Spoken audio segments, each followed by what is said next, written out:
हरे भरे सुंदर जंगल में एक छोटी सी चिड़िया रहती थी जिसका नाम था राणो। राणो बहुत प्यारी, मेहनती और हंसमुख चिड़िया थी। वह हर दिन सुबह जल्दी उठती, गीत गाती और आसमान में उड़ान भरती।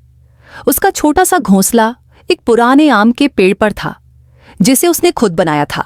सूखी टहनियों, पत्तों और नरम रुई से बना वह घर उसके लिए दुनिया की सबसे खूबसूरत जगह थी।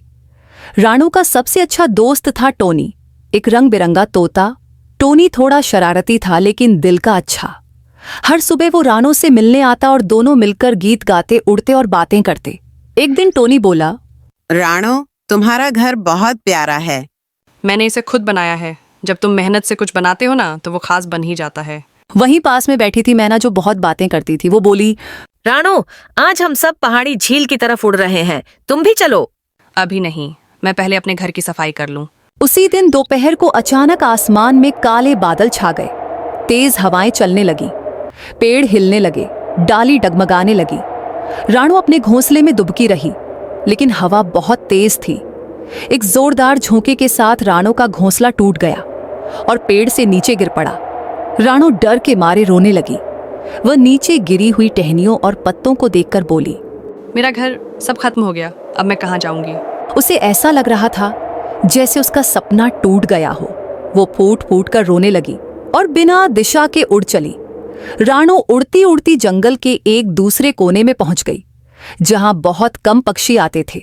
वहां पेड़ थोड़े अलग थे और जमीन पर कुछ रंग बिरंगे नजारे थे।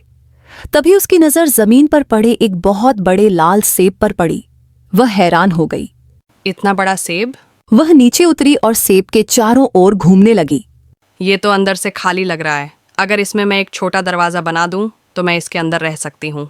उसका चेहरा खुशी से चमक उठा। उसकी आंखों में अब फिर से चमक थी। उसने नजदीकी झाड़ियों से कुछ टहनियां और नुकीले पत्ते उठाए और काम में लग गई।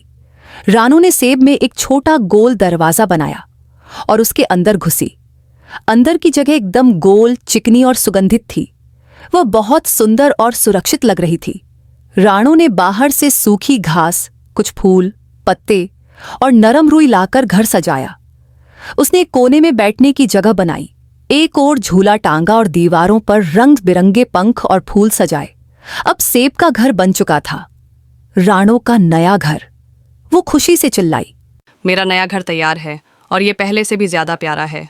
अगले दिन सुबह राणो अपने नए घर के सामने बैठी थी जब टोनी उड़ते हुए आया।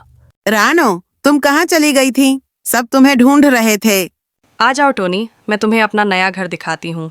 टोनी ने सेब को देखा और हैरानी से बोला, ये क्या है? इसमें तो दरवाजा बना है। ये अब मेरा नया घर है। टोनी अंदर गया और चौंक पड़ा। वाह राणो, ये तो कमाल का है। राणो ने पेड़ की एक ऊंची डाल पर सेब स्कूल शुरू किया जहां वो नन्ही चिड़ियों को सिखाने लगी कि कैसे प्राकृतिक चीजों से घर बनाए जाएं। वह बताती, हर चीज जो तुम्हें टूटती या बेकार लगे वही एक नया मौका बन सकती है। सेब स्कूल में अब रोज कई चिड़ियाओं आती, कुछ सीखने, कुछ गाने और कुछ बस राणो से मिलने। टोनी भी वहां आता और बच्चों को मजेदार चुटकुले सुनाता। अब राणो सिर्फ एक चिड़िया नहीं थी, वह बन गई थी जंगल की सबसे होशियार और प्रेरणादायक चिड़िया। सब उसे प्यार से सेब वाली दीदी बुलाते थे। हर सुबह वह अपने सेब के घर से बाहर निकलती, सूरज को नमस्कार करती और कहती, हर तूफान के बाद एक नई सुबह जरूर आती है। कहानी से सीख, मुश्किलें जीवन का हिस्सा है लेकिन हार मानना हल नहीं। छोटी सोच बड़ी चीजें नहीं बनाती लेकिन नई सोच बना सकती है। राणो की तरह अगर हम हिम्मत ना हारें तो सेब से भी घर बन सकता है।